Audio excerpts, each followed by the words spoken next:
मुंबई गोवा महामार्गावर ते आरवली हे गाव आहे. ह्या गावामध्ये गरम पाण्याची कुंड आहे आणि हे आपण बघत आहोत की ही जी गरम पाण्याची कुंड आहे हे निसर्गातच बनलेली आहे.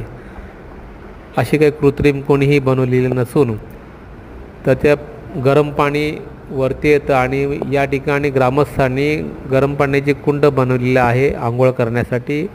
बरेचसे लोक या ठिकाणी आंघोळ करण्यासाठी थांबतात. प्रवासी, ड्रायव्हर, पर्यटक आवर्जून भेटी देतात आणि इथे ग्रामदेवता बनविण्यात आलेल्या आहे आणि मग अंधश्रद्धेपोटी देवाची निर्मितीसुद्धा करण्यात आलेली आहे.